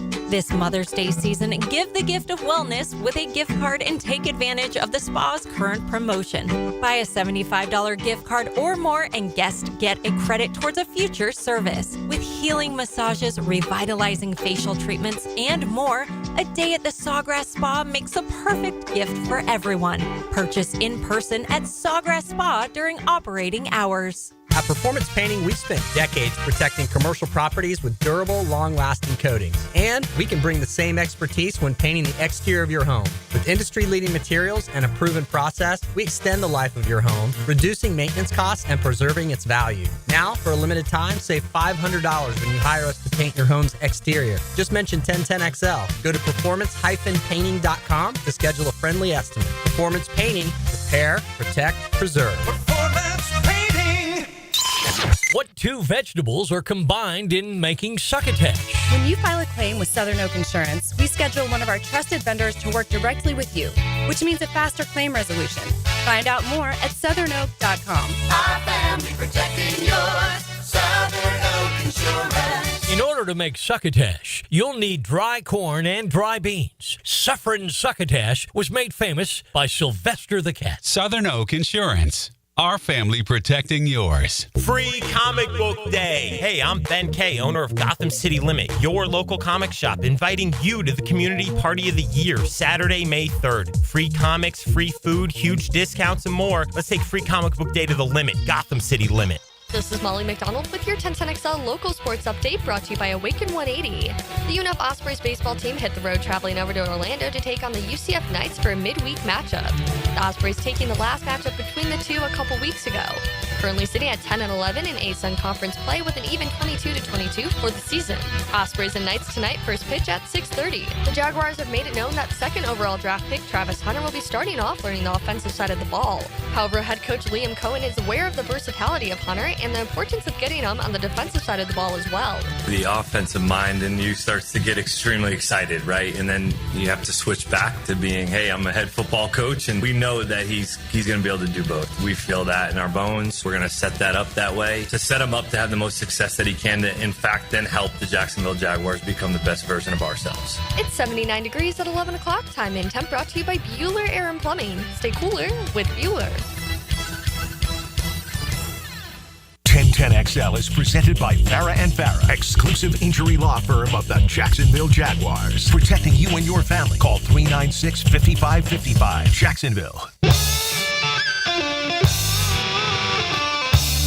Everything you need to know about the Jags. Jaguars Today on 1010XL. So, still making my way through the Michael Silver article this morning on the Athletics website there, and he was embedded with the Jaguars. It's a lot about the process and what went into the Travis Hunter trade. But apparently, Gladstone had a list of 31 players that he hoped to come away with 10 of them. Mm-hmm. Obviously, they ended up with 9 picks, or as many of them as they could off of this specific list. And goes into the reason for the trade back there, that the 2 players, one of which they wanted to get at 70. This is interesting. One was R.J. Harvey, the Central Florida running back, who many had mocked like in the 4th round, right? Mm-hmm. Mock drafts are what they are. Yep. Right? He went 60th. Ashton Galati, I think is how he pronounces it. The Louisville edge rusher was also one. So they were looking at edge a lot earlier, and it came down to who they liked and was that player on the board at the time they were selecting. He went 66th, so that prompted, okay, we're open for business. We'll move out of 70. Yeah. Different bucket time, yeah. Yes, these were the 2 guys, though, that they were focusing in on, and had it gone that way, obviously, you go to R.J. Harvey. Now, if you spend 70th pick capital, which is your second pick, I'd feel a lot different. And granted, Bajal Tutin only went a round later. Mm-hmm. So, I think it's a fair debate. I feel like right now Travis Etienne's more of a winner because he dodged the Ashton Genty pick. Apparently also dodged the R.J. Harvey pick. Sounds like it, yeah. Right? And who knows? And so maybe they go edge there. And keep in mind, they ended up with Wyatt Milam. They moved back to 102, moved back up to 89. Would you rather have one of those guys and not have Wyatt Milam? Who knows? I mean, because they took Ransaw first. Would they still have done that, or would they have coveted that offensive lineman there? My guess is they would have taken Ransaw because they took him first. They did, yeah. Although that could just be kind of semantics there a little bit. It doesn't really matter when you have back-to-back picks what order you take them in, but yeah. I think it kind of signifies who you had a little bit more interest in. Anyway, alternate universes. So I'm still making my way through this article. It's a big, what they call a long read. Why don't we go around the rest of the National Football League right now? Now, gems around the NFL. Brought to you by Beach's Jewelry and Pawn in Jax Beach. Tennessee President of Football Operations Chad Brinker said yesterday that the Titans will likely not be picking up the fifth-year option on wide receiver Treylon Burks. Burks is still rehabbing after an ACL injury that kept him out for the final 12 games last year. He has missed a total of 24 games in his first 3 seasons there in Tennessee after being selected 18th overall in 2022. San Francisco assigned tight end George Kittle to a 4-year, $76.4 million extension with $40 million guaranteed. Cleveland has signed wide receiver Deontay Johnson, who I think a lot of people were wondering if he'd ever play football again after his odyssey last year. That's a great depth chart for him to join. Yeah, to a 1-year deal. Sam Howell has passed his physical, so he has officially been traded from Seattle to Minnesota. The Buffalo Bills hosted free agent wide receiver Elijah Moore yesterday. Former Cincinnati running back Chris Evans, who missed the entire 2024 season after suffering a ruptured patellar tendon during a joint practice with Chicago last year during training camp, will be participating in Denver's rookie minicamp this week on a tryout basis. And Pittsburgh cornerback Ryan Watts, who the Steelers selected in the 6th round of the draft last year, is being released by the team and will no longer play football after consulting with Pittsburgh's medical team and experts. Watts suffered a neck injury in the team's final preseason game last year. All right, thanks, Tone. You mentioned that Cleveland depth chart, doing all this draft coverage. I was checking that out this weekend. I'll see if I can recall this. See if you could tell me, after Jerry Jeudy, who are the next 2 receivers on their depth chart prior to the Deontay Johnson signing, without looking? And God bless you if you can. I feel like, is Tillman still on that roster? Tillman is one of them, but it's the other one. If you can get this other one, good on you, man. And he was a draft pick last year for them. For the Browns? Oh, yeah. He's on my dynasty roster. That's why I know that. Jamari Thrash. Jamari Thrash. Yeah. That is a good call. Thrash and Tillman both still listed as starters on there with Deontay Johnson as 3rd string. He's going to have to. My God. That's an open depth chart. Yes, right it there. is. That's what that is right there. All right, let's get to losers. Guys whose value took a hit, at least in a Jaguar uniform, based on draft picks that came in. Dylan Denmark, not to call you a loser. We're going to start with you, though. You're a winner. Biggest loser. Your dancing skills, for those who got a chance to watch the video, I haven't posted it, but Dylan was cutting a rug this weekend at Graham's wedding, the big 1010XL celebration. Who you got as your number 1 loser coming out of the draft? The number 1 loser definitely has to be one of the receivers. I don't know if I want to go Parker Washington or Gabe Davis. I want to lean Gabe Davis because you would go, okay, 3 receivers. It's going to be Travis Hunter. It's going to be Brian Thomas Jr. You got a tight end on the field usually. De'Ami Brown. You just paid De'Ami Brown. Parker Washington's a 6th rounder. Gabe Davis has the big contract. So is it Gabe Davis or is it Parker Washington? And I lean more Gabe Davis than Parker Washington. I've got him number 2 on my list, Gabe Davis. Easily it's Gabe Davis. Look, prior to the draft, Tony, what do you have at receiver, right? Well, who are you going to count on after Brian Thomas Jr.? Parker Washington was the first name mentioned. De'Ami Brown, the second name. No mention of Gabe Davis. There hasn't been a mention of Gabe Davis by this new regime. I'm sure there's been a mention somewhere along. You know what I'm saying, though? Like, forgotten man. What is he going to give you on special teams? Does he give you anything on special teams? No, right? At least I don't think he's going to. So if he's not going to, is he even active on game day? Now, maybe he will be because of the Travis Hunter situation. If Hunter's playing both ways, maybe they're going to be a little bit more careful early in the season to see, how he holds up because he could get hurt on defense. That impacts your wide receiver core, what have you. But Gabe Davis, big loser in this entire. Just based on the moves they've made. It's not like they've said anything negative about Gabe Davis. They just haven't said anything. No, they haven't said anything about. And I'm looking at Gabe Davis. They do have special team snap counts. Right? Okay. When you go look at that on Pro Football Reference, he's had 5 special team snaps in the last 3 seasons. So chances are no. His first couple of years, he played a little bit of special teams, but still not all that much. Always under 10% of the snaps on special teams for wherever he was at. So, no, he hadn't been a special teams Well, look, player. for now, Daniel Thomas is still here. You draft Kaiser, you draft Lane. These are going to be special teams demons for this football team. Who do you have at the top of your list? Jarian Jones. Jarian Jones. And it's specifically whatever snaps Travis Hunter is going to get on defense, I think it's going to come most directly at the expense of Jones. Because he was the guy I was looking at as the outside corner opposite Tyson Campbell. And it does fit. If you're going to have Hunter on the field, I think that's the position he's going to play, is the outside corner opposite of Tyson Campbell. So I think the direct impact on snaps is going to be Jarian would have fewer. Now, he may move inside at that point. Who knows how they're going to work all that stuff out, but they just paid a guy money to do that. Like, it's a complicated situation there. It didn't feel all that complicated to me a couple weeks ago. It feels complicated now for at least Jones and the number of snaps he's going to get. I would say this for Jones, though. It does seem this coaching staff, particularly we see it on the offensive line, they are really leaning into flexibility, the ability to play multiple positions. So, like Ransaw, he could play nickel for you, right? Because he was a nickel. He could also play safety, which is where he's going to start.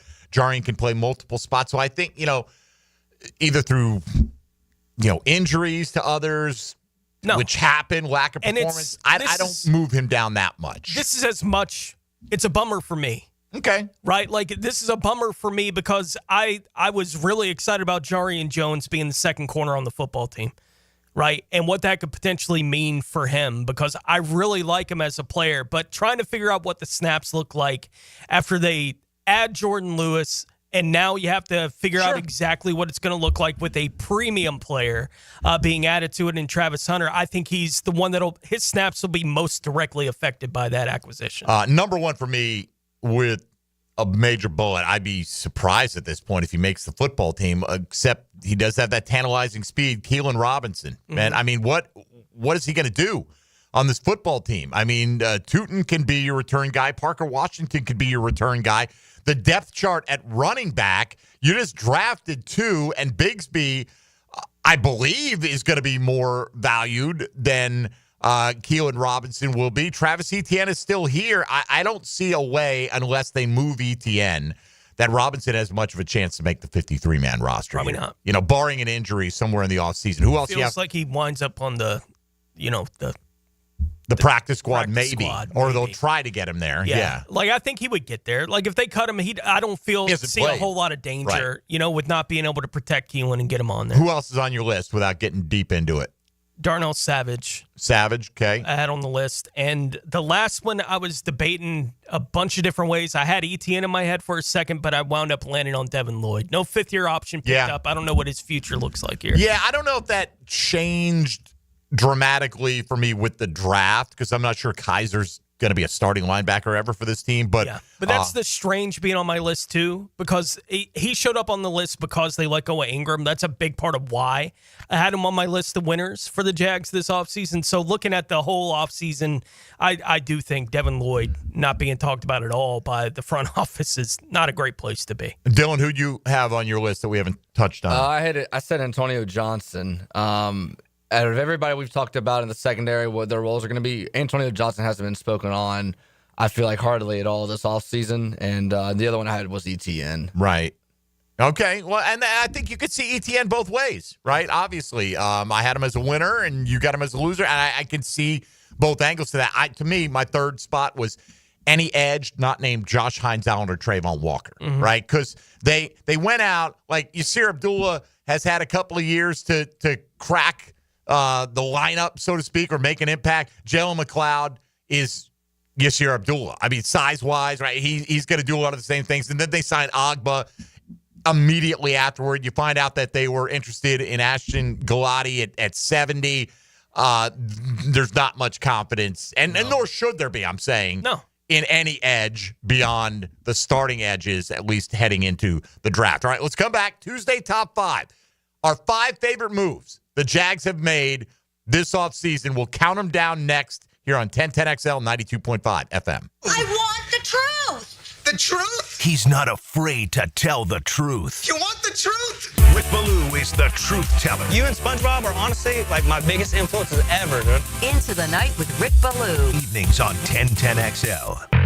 Jaguars Today for the Renewal by Anderson Custom Windows and Doors Studios. When you think of America, you think baseball, cookouts, military, and pride for our country. At Garber Auto Mall, we're proud to carry every American-made truck at one location. Ford, Chevy, GMC, Ram, and Jeep. With the largest inventory selection in North Florida, you can shop with one salesperson. Garber Auto Mall is proud to support our country, our military, and our community. Visit us in Green Cove Springs or at GarberAutomall.com. Garber Auto Mall. Proud to be American. Hacker here with an opportunity. Drop 40 pounds by the 4th. You can do it. I dropped my first 40 in 6 weeks. Hayes did it, Dempsey, Ballou, and thousands of others have done it. 40 by the 4th with Awaken180weightloss.com. Hi, I'm Karen, owner of Clay Solar Installation Partners, your local women-owned solar company. At Clay Solar, we're more than just panels and power. We're about people. We make the switch to clean energy simple, stress-free, and built to last. If you've had a bad experience with solar in the past, we can help. We specialize in dependable solutions and top-notch customer service, so you can finally enjoy the savings and sustainability you deserve. Schedule your free consultation at claysolar.com. Spring is in the air. Time to wake up your lawn with Heroes Lawn Care. Say goodbye to pesky mosquitoes with their organic and spray treatments. Perfect for outdoor fun. Keep your lawn clean and fresh with their pet waste removal for homes and businesses. Heroes Lawn Care takes care of it all. From mowing, edging, fertilizer, to irrigation, and much more. Visit heroeslawncare.com. Hey Jacksonville, Don from Taco Lou here. Spring has sprung, the temps are rising, and the summer is on the way. In our world, that can only mean one thing. Cinco is coming. Yes, today everyone gets their taco fix and margarita fix. It could possibly be the best Monday of the year this year. If you're sitting at your desk on a Monday thinking no tacos for me, well, think again. We wouldn't let a big day like Cinco de Mayo slip by just because it's a Monday. Skip work or get the day off. But come and celebrate with us at Taco Lou in Jacksonville Beach. Maybe take Tuesday off. Taco Lou in Jacksonville Beach. Who are these new names and how can they help? Tell me his name again. Listen for 1010XL draft profiles fired up by Wicca Candle Bar and River City Screens. Roll through the offseason with AA Automotive and 1010XL. Are you thinking about a pool for your home? Blue Haven Pools is Jacksonville's largest pool builder. They've built pools for over 20,000 satisfied families since 2000. It's never been easier to design the perfect pool for your home, family, and budget. Call Blue Haven Pools today at 904-620-0090 to get a free in-home estimate for your in-ground pool, or visit bluehaven.com. Don't let another summer pass by without a pool. Join thousands of happy Jacksonville pool owners in a Blue Haven pool. Yo, it's your boy E to the T here, and I know that getting into an accident is stressful, but getting the proper care doesn't have to be. That's why I recommend McGowan Spinal Rehabilitation Center. Even if you're at fault, your insurance covers you. And remember, you have the right to choose your own doctor. Even a minor accident can cause whiplash for years if it goes untreated. So don't wait. Call the auto accident experts at McGowan Spinal Rehabilitation. Your recovery starts today. Bueller. Stay cooler with Bueller. Jason, I don't see how a new air conditioner is going to work out for me. Well, you like air conditioning, right? Oh, yeah, totally. But a new air conditioner could be expensive. Well, not if you... I mean, to save up the money, I probably have to give up my extra hot skim latte every morning. Now I fall asleep during a staff meeting, get volunteered for the summer picnic committee, and end up sitting in the dunk tank all afternoon getting water up my nose. Okay, look at it this way. Put on these sunglasses. Whoa. Bueller Air and Plumbing puts in a new AC. We hook you up with affordable financing, and you stay cool and comfortable for just $149 a month. Cool? Cool. I see it now. Life can be hard on your budget. If you suffer through the heat because of a broken AC you could totally afford to replace, you could visit. Stay cooler with Bueller. Visit BuellerAir.com. Is your office productivity running at full speed? Advanced Business Solutions has the solution with Xerox copiers. Whether you need high-volume printing, scanning, or secure document management, Xerox copiers deliver efficiency, quality, and innovation. With features like cloud integration and mobile printing, Xerox is perfect for any modern office. Let ABS help you streamline your workflow. Veteran-owned Advanced Business Solutions. Advanced Business Solutions. Lauren Brooks here for Terminix. When mosquitoes show up, they are a buzzkill. You want them out of your yard, and fast. At Terminix, they know that mosquitoes bite, but not for long. They'll provide regular treatments to protect you and your family all season long. Go ahead and schedule that picnic, because when mosquitoes show up, so does Terminix. Don't live with a mosquito problem, Terminix it. Visit Terminix.com today to schedule a free inspection online. That's TERMINIX.com. You've got a lot on your plate. The last thing you need is car trouble. At Maxie's Mechanics, we help you keep your cars, trucks, and SUVs running safely. Visit MaxieAutoRepair.com today for honest service, reliable repairs, and peace of mind for you and your family. 1010XL is presented by Farah & Farah, exclusive injury law firm of the Jacksonville Jaguars. Protecting you and your family. Call 396-5555. Jacksonville. Now, more Jaguars Today on 1010XL. Oh, let's count them down, Tony. Tuesday, top 5 is your Chad and Sandy real estate question of the day. The top 5 offseason moves the Jaguars have made in your estimation. We'll try to circle back and get some of yours. We're going to have a lot of overlap in these, right? There are only so many moves that they've made, but let's get to it. Countdown style. Dylan Denmark, fire it up. Number 5. All right, Tony, what you got?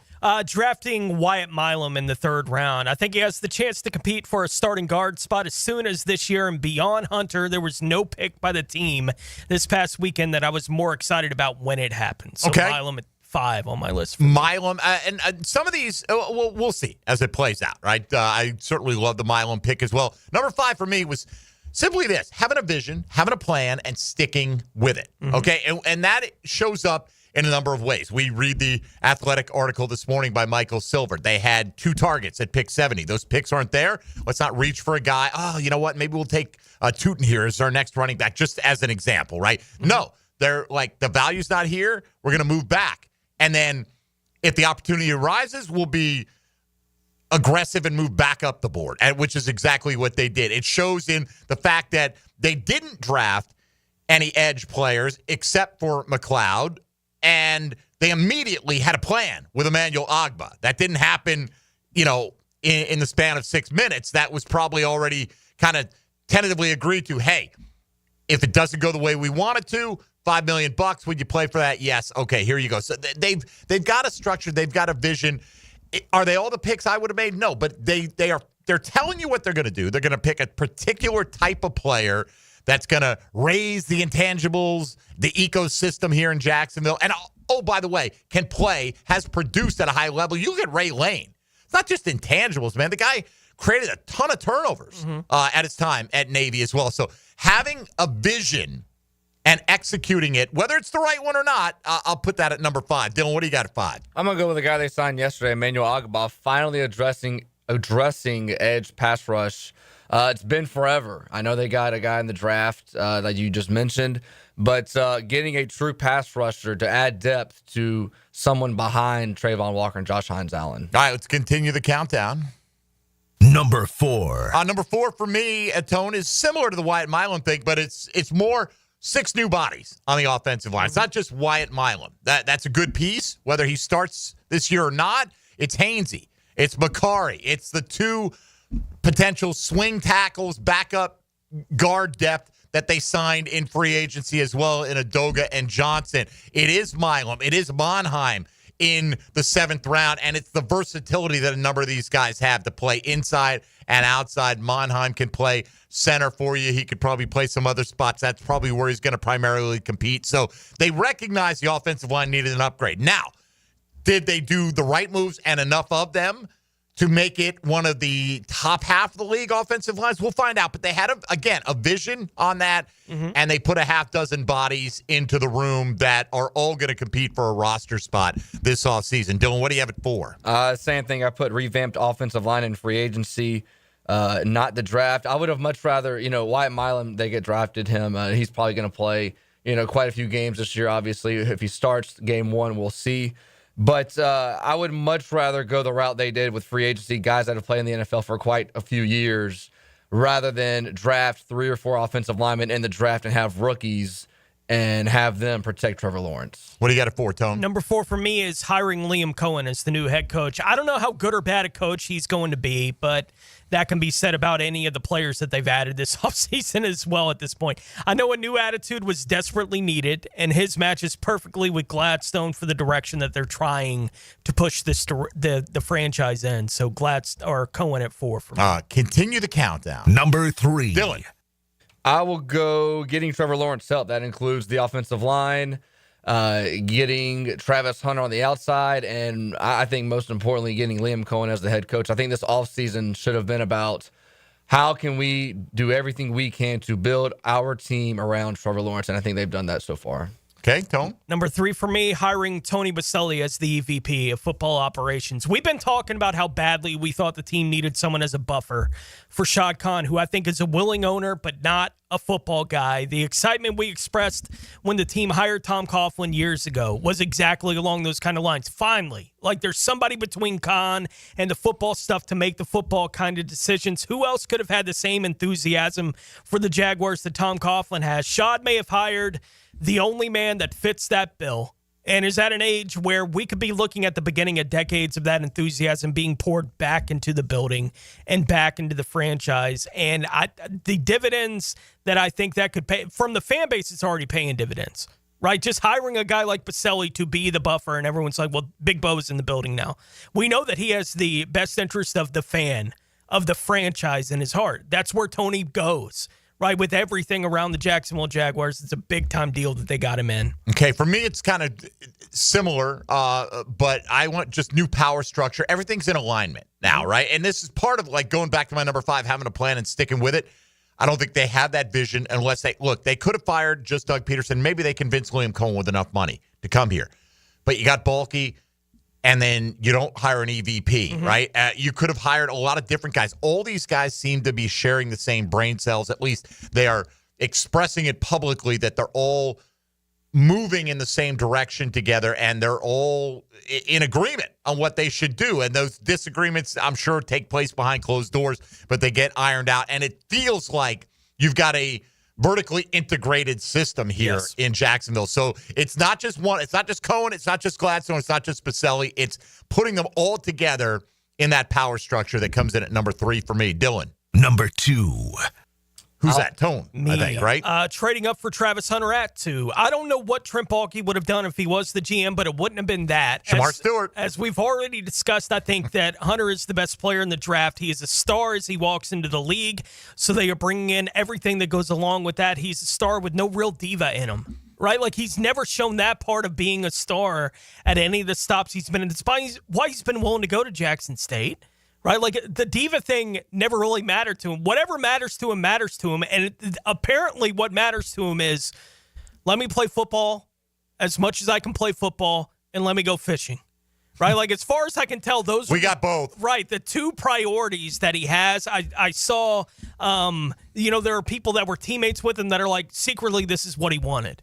Right? Like, Jacksonville is where he wanted to land. Travis, who says that? For a player of that kind of profile, but it all feels real. The energy of being willing to go up and make the move to go get this unicorn. And he truly is a unicorn from an NFL standard. We'll see exactly how high he's going to be able to fly. But they're going to give him a chance to go as high as he can. I couldn't be more excited about it. Cleveland's like, we got lakes, man. Come on. Yeah. Drafting Travis Hunter, number 2 for me as well. Like, and look, did they give up a lot to get him? Yes, but this has been a galvanizing impact. If the Jags had sat there and taken Mason Graham and gotten a good player at 36, we'd be happy and we'd be spinning it, or Genty, and the whole draft went a completely different way after that. But as it is, you got the guy that most people universally said was the best player, a unique player, a lightning rod. If you like attention for your franchise, if you like a new respect level, they'll be talking about the Jags in training camp nationally. What's Hunter doing? What is Travis Hunter doing? How is that working out in Duval? And follow. They'll have the Travis Hunter snap counts and breakdowns every Rich Eisen single already week. talking about Travis Hunter may be the first player to win offensive and defensive rookie of the year. He could, and he's going to have a chance. I don't think he and will. You can bet that, by the way. You can bet that? It'd be hard for anyone to imagine that kind of thing happening, but no other player's even going to have a chance to. Yeah, it's only going to be Hunter. I got Hunter at 2. Dylan, I'm presuming. Well, I shouldn't presume. Who do you have at 2? I have at 2. I had hiring EVP Tony Baselli. Okay, which we've discussed. So number one. There you go. I've already done my 10-10 take. Getting rid of Balky. I don't know if any of this other stuff happens. If that move doesn't happen, even if you had a new head coach, even if you convinced Liam Cohen to come here, I just don't think we're sitting in a darker place right now. We're sitting in a place, and that doesn't mean necessarily the results on the field would suffer as much, but the public perception here in Duval of this organization would be in the crapper, honestly, right? And we did what? We kept this guy again. Everybody else is making bold moves. We're out here doing this and running it back. Dylan, what do you have at 1? No, the same. Got rid of Balky, new GM. Tone? Yeah. I have hiring Gladstone as the GM, but that ties into the Balky thing. Sure. But, the answer to this can change, as we get more into actually playing football and see how the decisions that were made are manifesting on the field. But it's right now, it's all speculation. During an NFL offseason, we hear from GMs several times and then generally don't hear from them again until what? Cut day?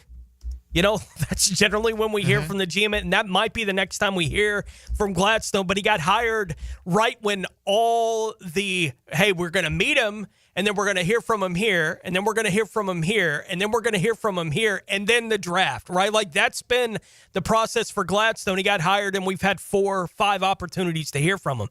Now we're not going to hear from him for 5 or 6 months.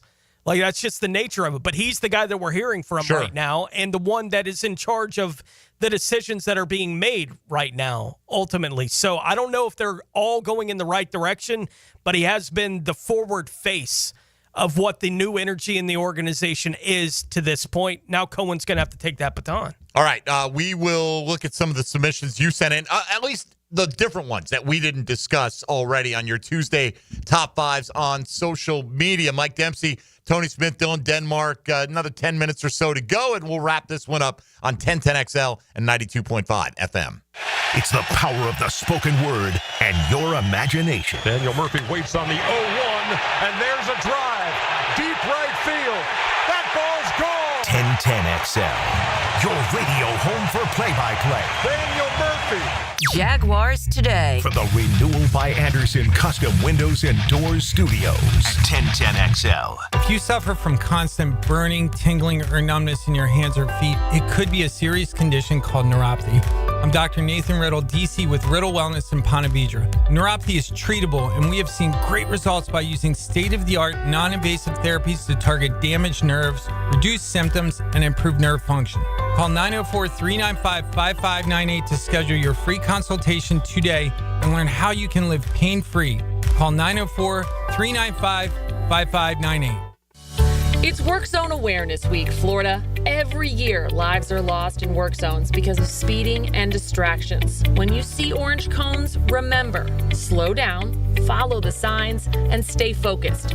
Workers are counting on you to get home safely, and so are their families. Let's work together to prevent crashes and save lives. A safety reminder from the Florida Department of Transportation. Slow your roll. Safety's the goal. The best game day parking in all of Duval is at Tailgaters Parking. Are you ready for some football? Tailgaters is just steps away on the east side of the stadium. Visit tailgatorsparking.com and secure your season parking pass today. Beat the spring cleaning rush with big savings and priority booking by calling our heroes at Zero Res. This month, get Zero Resified from Jacksonville's #1 carpet cleaner. You'll get 25% off all cleaning services. That's right, 25% off. Check out 8,000 raving customer reviews if you don't believe me online. Call them, 904-287-5727, or visit their website, ZeroResJacksonville.com. Zero Res, spell it forwards or backwards. It's the right way to clean. Zero Res. If you're tired of weekend projects turning into weekend disasters, you're not alone. Building a fence isn't as easy as it looks. And let's face it, your neighbor still hasn't fixed his lopsided masterpiece. But Superior Fence and Rail makes it easy. Highly trained professionals, top quality materials, and a fence you'll love for years to come. Skip the stress and call the pros today. When you're on the fence, about the fence, SuperiorFenceandRail.com. You don't think this would be a good moment to text somebody? There's never a bad moment to share your opinion on the 1010XL text line. Designed by Lifetime Enclosures. Share your opinion As soon as possible. at 641-1010. Are your monthly bills keeping you up at night, wondering how you got so behind? Hey, I'm Roger Moore, CEO of Loan Pronto. I get it. Life is expensive now. Insurance, groceries, cars. And then there's the credit card debt with those obscene interest rates. It's time to regain your financial freedom. And that's what we offer at Loan Pronto, using the power of the equity in your home. We have multiple ways to get you the cash you need, and most clients close in 2 weeks or less, and many don't even require an appraisal. And listen, rates have been plummeting recently. We just locked a homeowner in with an APR in the low fives, saving her over $1,000 per month, and put $10,000 in her pocket. Life-changing money. Whether you're drowning in debt, have a nosebleed rate you got last year, need home improvements, or simply need cash in your pocket, we can help you accomplish this goal in record time. Call us today and get started with no hard credit pull, just a conversation. LoanPronto.com, 904-999-1508. LoanPronto.com. That's LoanPronto.com. Equal housing lender, NMLS 1661781, subject to lender approval, NMLSconsumeraccess.org. Florida Home AC wants to make sure you're super cool when things heat up and toasty warm when the temps drop. Indoor comfort for you all year long is what they're going for. Log on to FloridaHomeAC.com to score great deals on an AC tune-up and keep the temperature perfect. You'll always feel good when you send someone a Kuhn Flowers floral plant arrangement. This is JJ with 1010XL, and no matter what the reason, Kuhn Flowers has always come through for me. Order online at KuhnFlowers.com.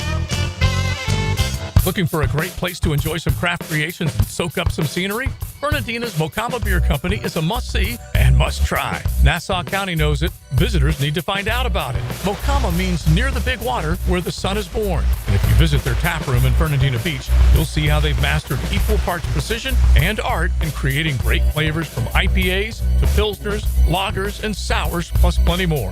Mocama.com, Mocama Beer Company. Start an adventure and find them in Fernandina.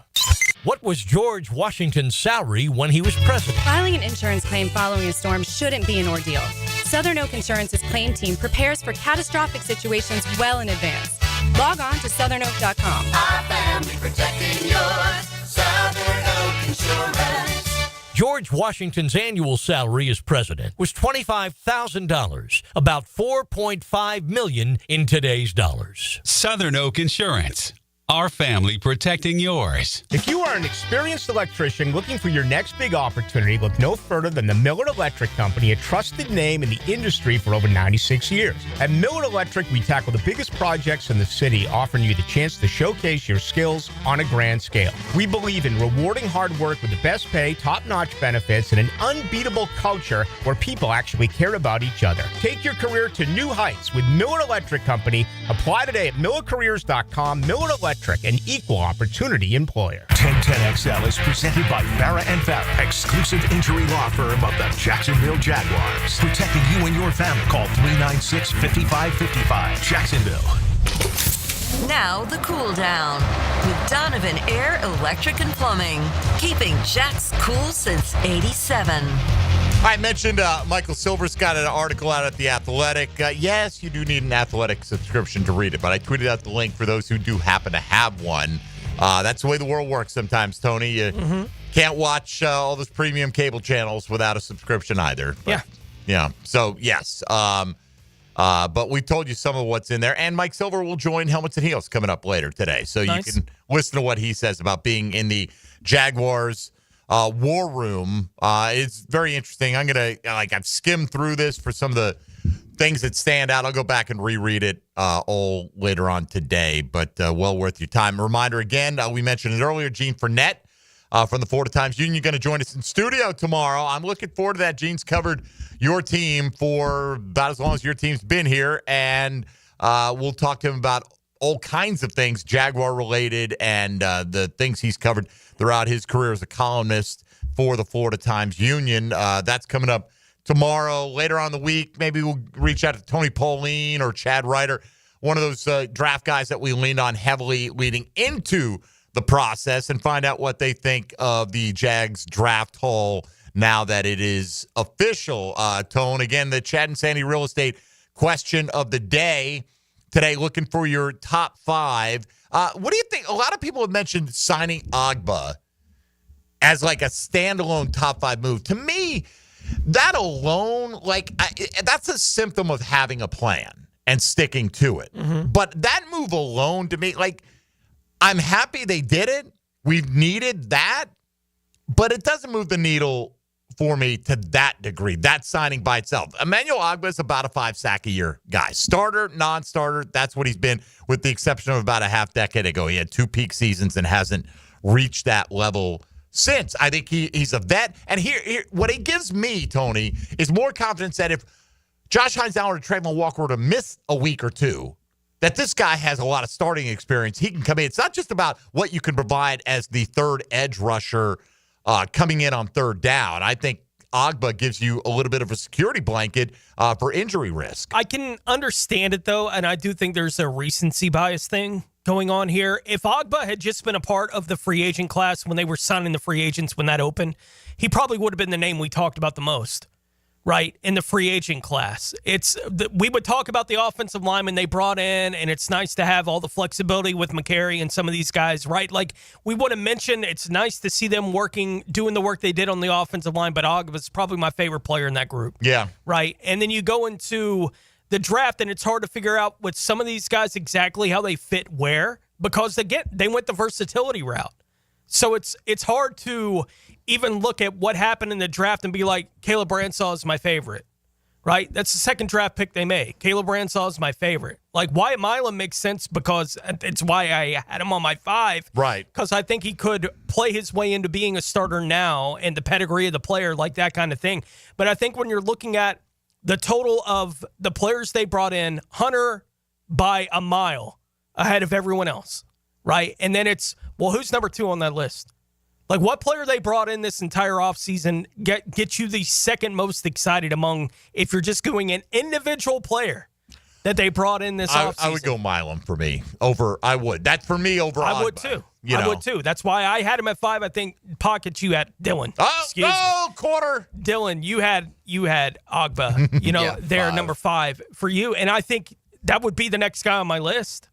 It would be Milam, and then probably would be Emmanuel Agba among the players that they brought in. It's not that I'm not excited about a bunch of the other guys potentially for the football team, but they're not. I'm probably more moving needles. I'd be more excited about those starters or the projected starters on the offensive line. They gave significant money to McCary to come in, and he has, the versatility to play a bunch of spots. I think he does upgrade immediately. And I think you can make that argument with Hainsey as well. It just gave them a veteran that center could be a position they address, but they didn't have to address it. I would have liked to address it a little earlier. But, hey, I hope Monheim turns out to be one of the steals of the draft. Prisco, I saw in his write-up of the Jags, said Monheim is a good player. Well, I hope he's more than that, Pete. You listed him as the best center in the draft heading into it. I don't want to hear you kind of half selling it now that he was the 7th-round pick. I need to see you that could be full-throated on that. Yeah, more a direct reflection of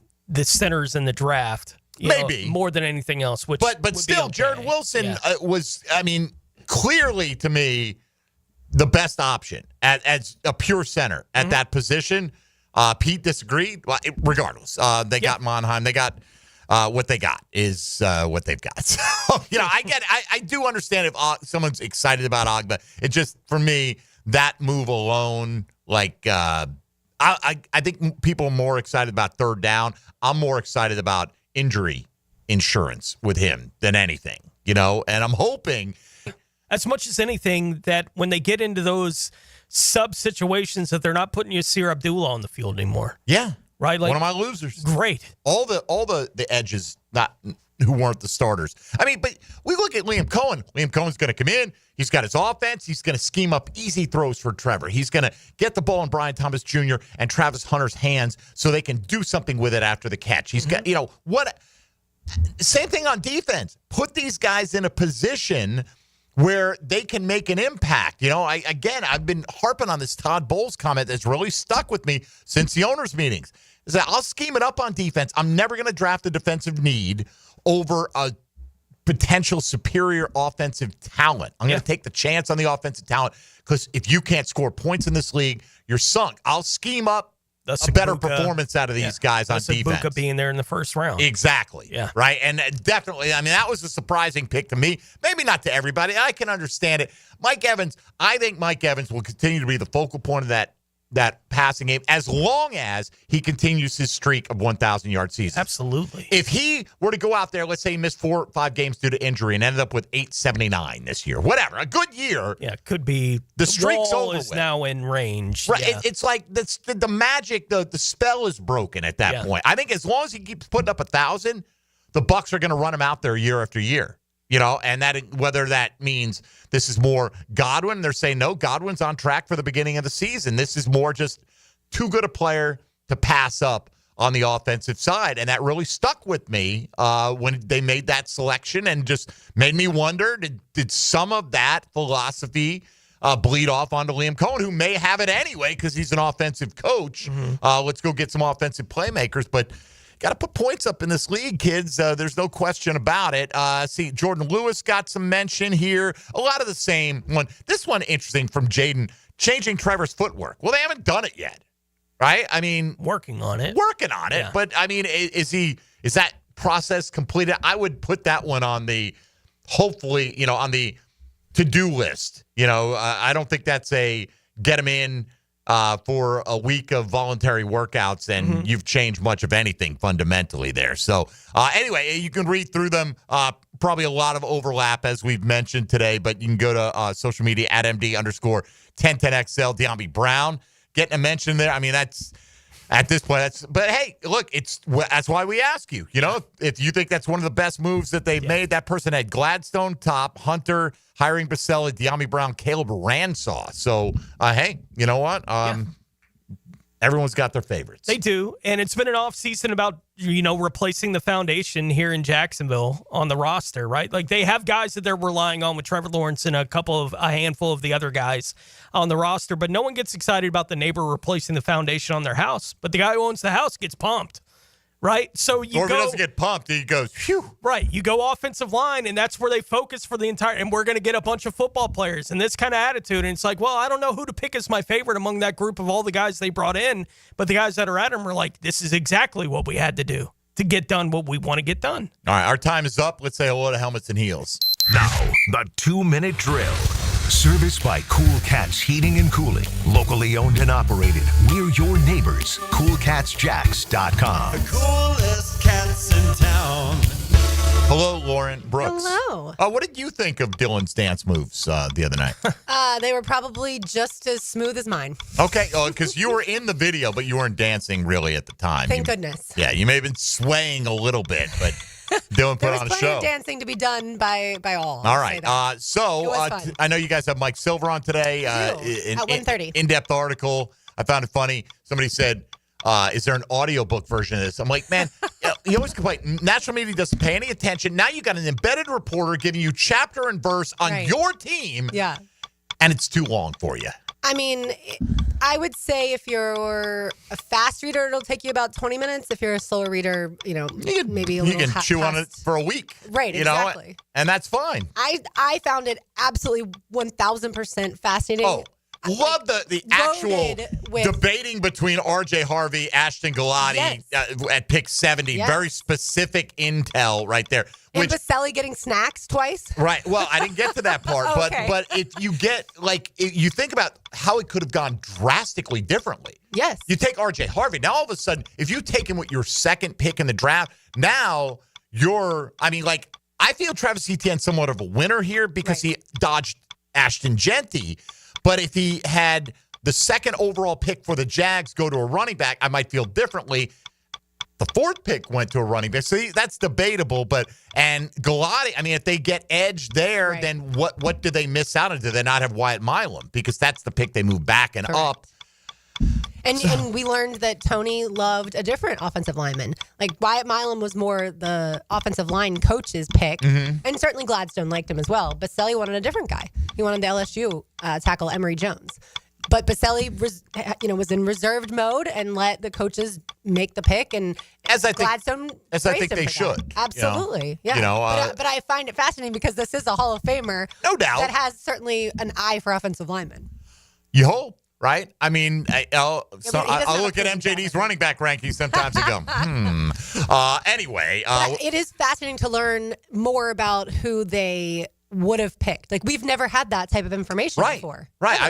That alone makes it very interesting. So anyway, in addition to Mike Silver, what are you doing today? We also have Malik Zaire at 1 o'clock to talk about Jack Kaiser, of course, a former Notre Dame quarterback. And so, in the draft class in general. And yeah, we'll just keep talking Jaguars draft. All right. There you go. LB, have a great show. Thank you. Coming up, Lauren Brooks and the gang on Helmets and Heels. That'll do it for us today. Gene Fournette in studio with us tomorrow from the Florida Times Union. For Tony Smith and Dylan Denmark, I'm Mike Dempsey. Thanks for listening, and we'll be back at you again from 10 to noon tomorrow with more Jaguars Today on 1010XL and 92.5.